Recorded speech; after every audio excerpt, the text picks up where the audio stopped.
The most valuable and easiest vegetable you can grow is garlic. In this episode, you will learn how to grow garlic in any climate, spring or fall. You can also grow garlic from store-bought garlic, so stay tuned.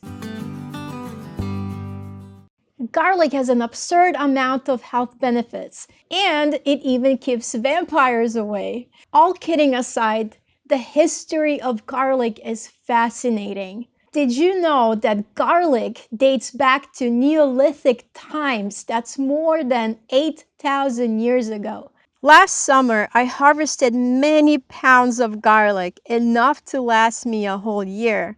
It was insane how large the garlic heads were. I had to unearth the garlic a bit because I barely could pull them out.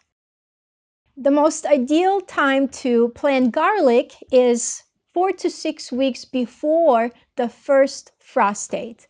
It gives the garlic cloves enough time to send out roots into the soil and safely overwinter.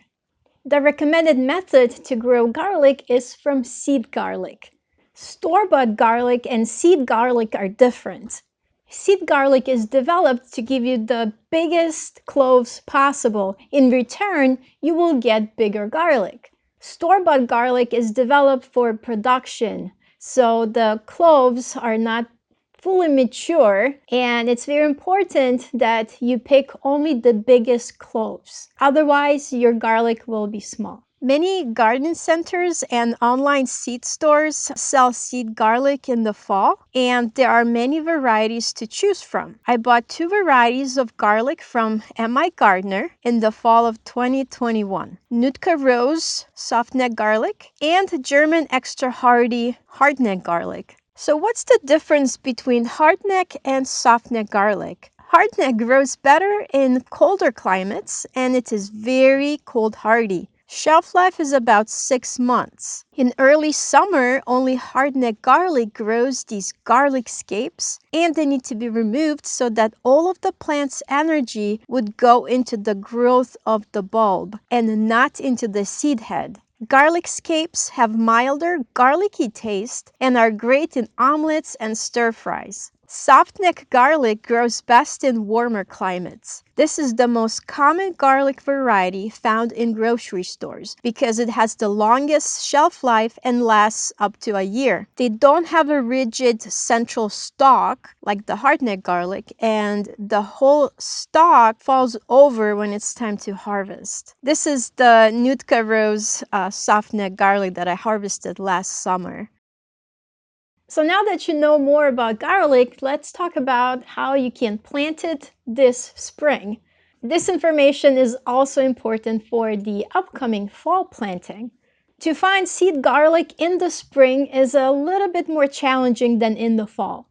There are a few local seed stores that sell vernalized garlic that's ready to plant as soon as you receive it. If you don't care about the variety of garlic you want to grow, then you can buy it from the grocery store. The other option is to reach out to local gardener groups on Facebook and see if they can spare some garlic for you. Make sure the garlic that you buy from the grocery store is locally grown and organic. To mimic winter, you will need to put garlic in the fridge. Hardneck garlic needs 4 to 6 weeks of cold temperatures below 40 degrees to divide itself into cloves. I've seen the freezer method for vernalization, but that's not necessary. Softneck garlic only needs to stay 2 to 3 weeks in the fridge. Select the largest cloves to get good results and put them in a brown paper bag, or you can do a plastic baggie, but you would need to create ventilation holes. Put the garlic in the crisper drawer. Check your bulbs every week to ensure they are still firm and there is no mold on them. This method is effective if you live in a warm climate and the soil never freezes. Garlic needs loose and fertile soil to grow. It needs at least 8 hours of direct sunlight. It grows best when it is planted in compost rich with nitrogen. Garlic, same as onions, need nitrogen to develop strong leaf growth. and then bulb growth. In the spring, plant garlic as soon as the hard freeze passes and the soil is workable. Garlic can tolerate frost and it will start growing when the conditions are ready. I always add warm castings and an all-purpose organic fertilizer to give the soil a nice balance of nutrients that the plant will need to grow. Fertilize the garlic in late spring to give it another boost. Plant 9 cloves per square foot using the square foot planting method. I use the same spacing for smaller onions. Plant the cloves deep enough so that the whole clove is buried. And remember to plant the pointy tip up. Garlic planted in the spring can be used as green garlic, where the leaves are still tender and you can eat the whole plant. Or you can grow garlic until it forms a bulb. Well, I hope you learned something new today, and if you did, give this video a thumbs up, subscribe to the channel if you haven't yet. If you have any questions about growing garlic, let me know in the comments below. Thank you for watching. Until next time, my gardening friends.